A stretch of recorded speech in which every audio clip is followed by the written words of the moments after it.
بسم الله الرحمن الرحيم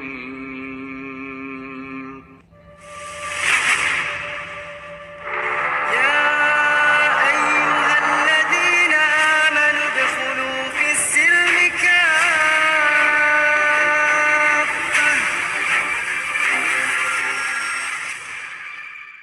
kepada seluruh jemaat Murtadin dari Sabang sampai Merauke, agar mereka bergembira terus, agar seluruhnya saudara-saudara berbahagia.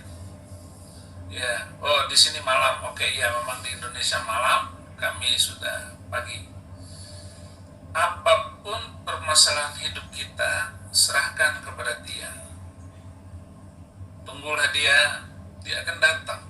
Dia akan menjemputmu, Dia akan menolongmu seberapapun keperluan hidupmu. Berita saya di Indonesia tentu banyak sekali ya, yang bahkan TV One ini saya harus ajarin dulu wartawan TV One ini. Sepertinya dia memang nggak tahu apa memang bagaimana ya ini TV One ini. Pernyataan kontroversial seorang pendeta yang meminta Menteri Agama untuk menghapus 300 ayat Al-Quran viral di media sosial. Staf khusus Menteri Agama memberi tanggapannya dan meminta seluruh masyarakat untuk menghormati keyakinan agama lain.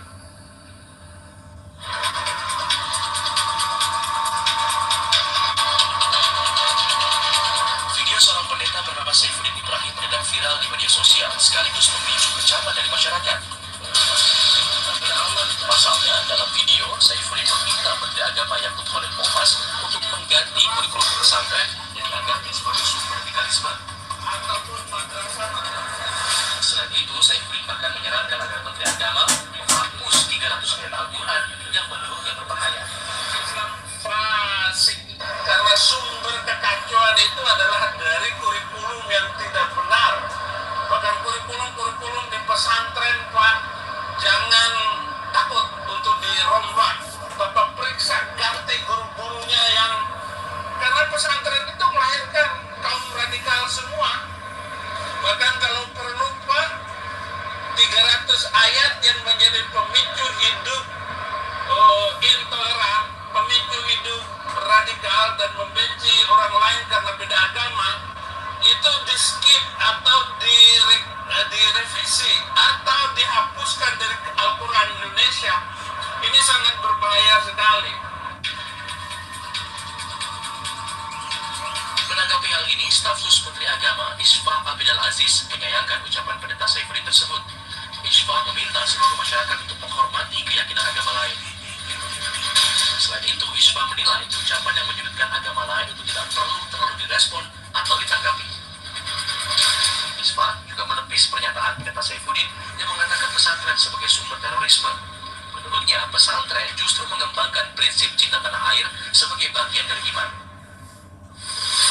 Nggak usah takut, Tim TV One jangan mundur sedikit pun dengan kaum kadrun itu, kaum Islam Sontoloyo itu, Pak. Saya dukung sekali. Saifuddin Ibrahim ini diketahui sebagai pendeta yang aktif berkegiatan hingga pelosok bahkan di media sosial. Dalam akun YouTube-nya, Saifuddin kerap memberikan renungan dan juga pendapat-pendapatnya mengenai isu-isu agama terkini. Tak jarang pernyataan kontroversialnya terlontar di beberapa unggahannya itu. Tapi saya mau katakan bahwa orang Cina masuk Islam pasti sial. Sosok pendeta Saifuddin Ibrahim belakangan menjadi sorotan publik karena ucapannya yang kontroversial soal pesantren dan ayat Al-Quran.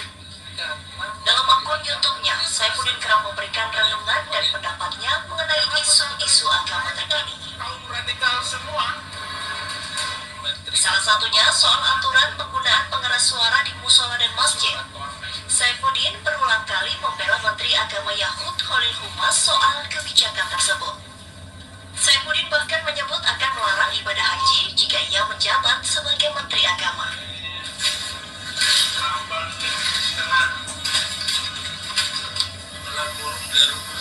Masalah karena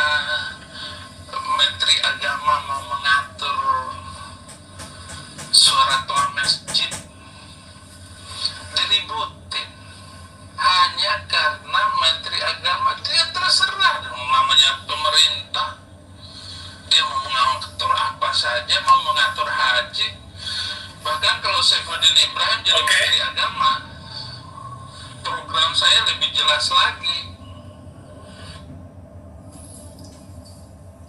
TV One ini harus diperiksa. TV One ini sepertinya sarang Al-Qadruniyah, manusia-manusia yang tidak mengerti kejahatan sebuah kitab suci. Ya. Banyak sekali di dalamnya. Karena otaknya terkunci. Otaknya itu sudah lockdown. Kenapa? Karena memang kitab itu membuat orang tidak sadar diri. Ya, ngantuk-ngantuk. Ya, mata merah dan lama-lama mabok. Yang disebut mabuk agama. Mestinya, kamu wartawan TV One, mestinya kamu itu baca dulu Al-Quran.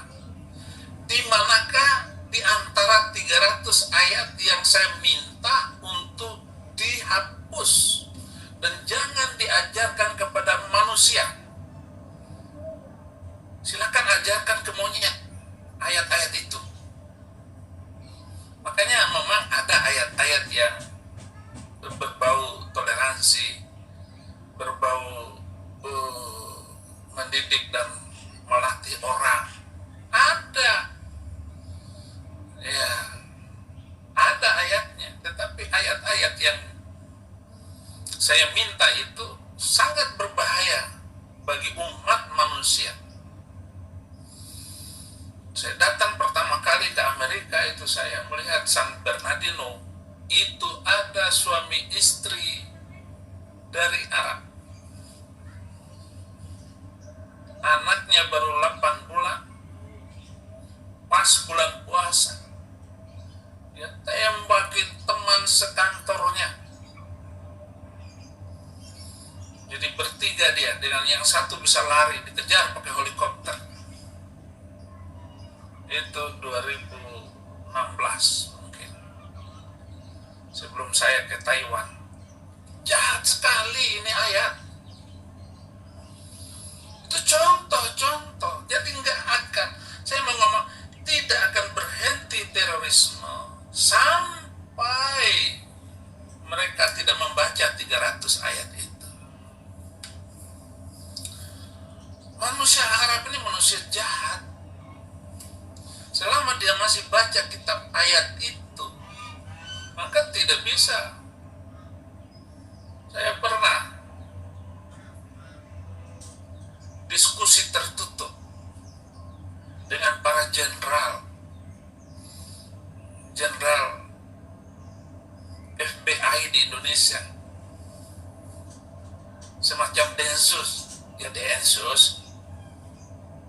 Semua berbicara tentang bagaimana menghentikan terorisme. Kita harus kejar sampai ke lubang semut. Saya bilang, terakhir pembicaraan, saya bilang, kadruniyah, waktu itu belum ada istilah kadruniyah, ya, tapi pengganas-pengganas itu tidak bisa dihentikan sampai hari kiamat, atau orang berhenti membaca kitab Sontoloyo itu. Itu sangat jahat kitabnya. Jadi wartawan TV One jangan asal ngomong, baca dulu dong. Kenapa saya meminta?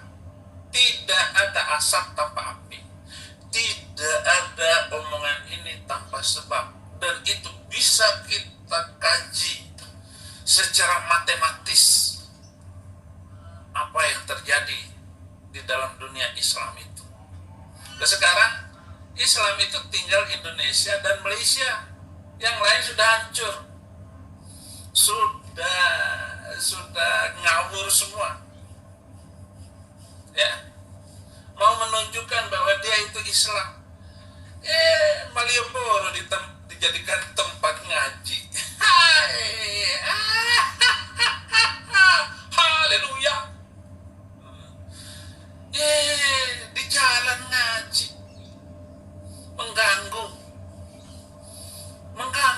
mau kentut di jalan.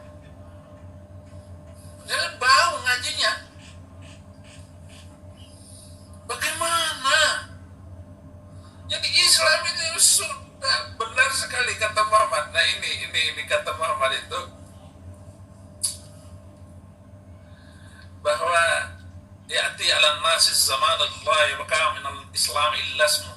Akan datang suatu saat bahwa Islam tinggal nama. Sekarang ini Islam itu tinggal nama. Tinggal nama. Wala minal Qur'an illa rasmu. Dan tidak ada Al-Quran kecuali tulisan. Wala minad din illa darsu. Dan tidak ada lagi pelajaran agama. Agama nggak ada kecuali tinggal belajar. Belajar kamu apa? Agama. Di SMA ada agama. Agama. Tapi siapa yang mau melakukannya? Siapa yang taat untuk mengikutinya? Ya paling yang enak itu ikut-ikut puasa. Puasa ikut-ikutan. Tetapi hatinya kotor dan benci. Lihat ini. Yang komen. Kadrun itu. Ini Kadrun komen. Pasti yang jelek tentang Saifuddin Ibrahim. Mana lagi? Masuk nggak? Coba masuk. Oh, enggak ada. Ini orang Kristen semua yang masuk ini. Tapi yang nonton panas. Nah judul renungan atau apa ya, khutbah saya sekarang ini judulnya adalah saya masuk Kristen ini karena Al-Quran. Loh kok bisa? Iya, Al-Quran yang bisa, yang bilang begitu. Quran surat ke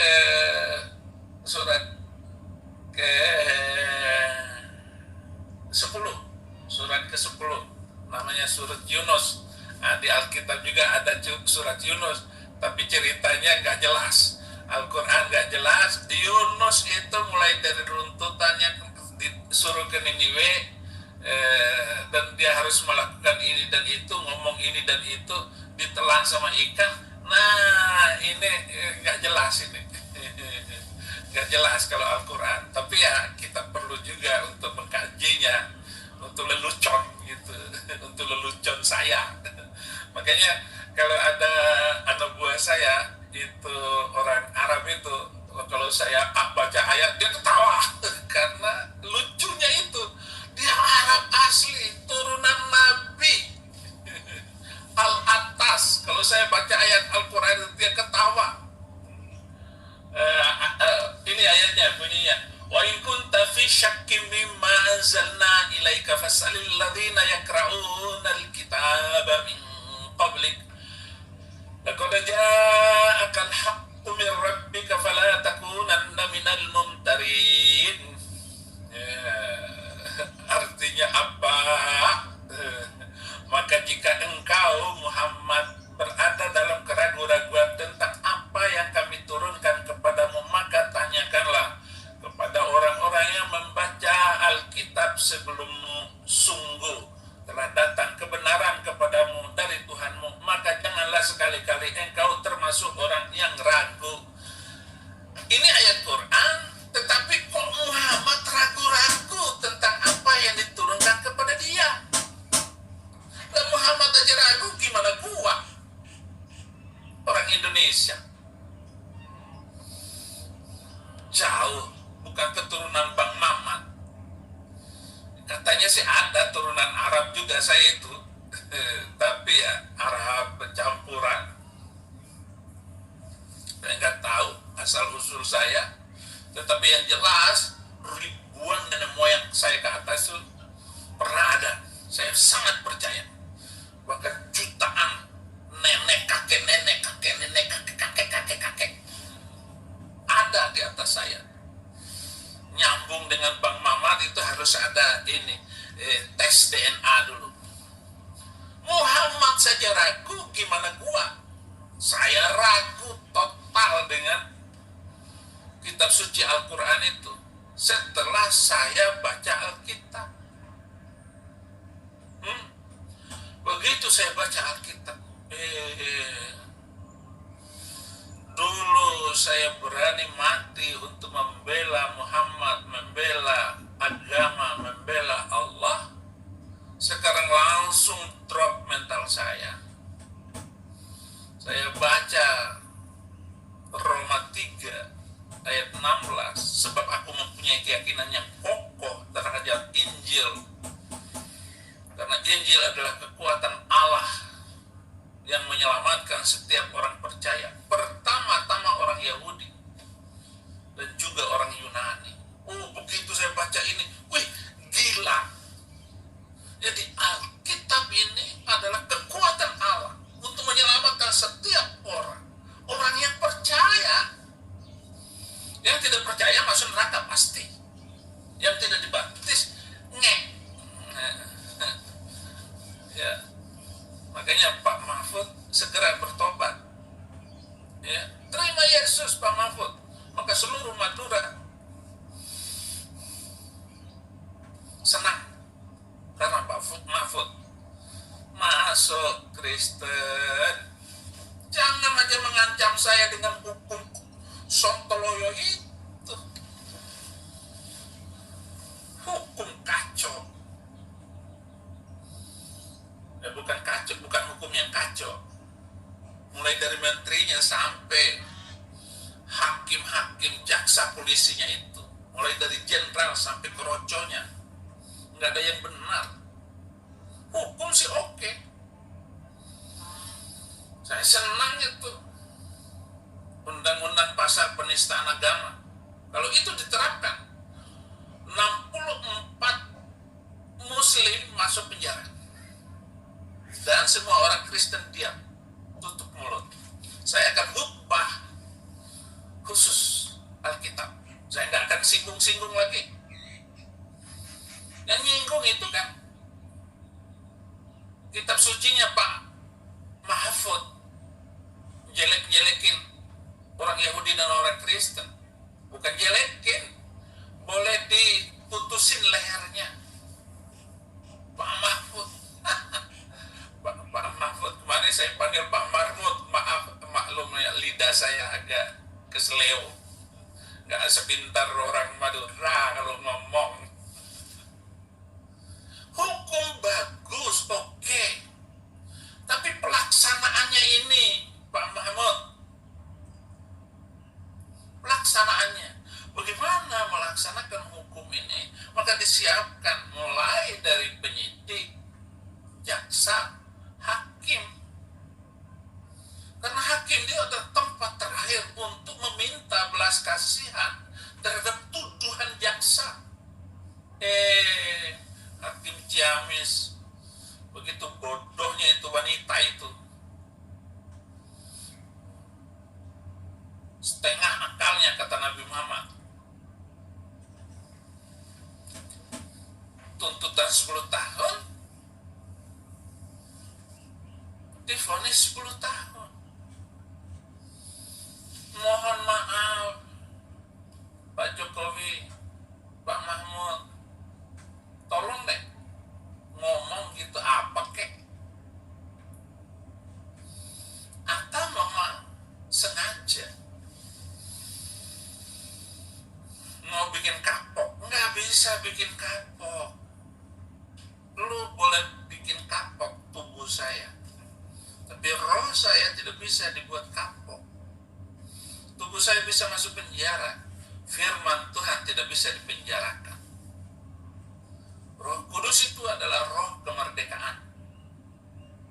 Ada babi haram, babu halal. Benar ini pasti.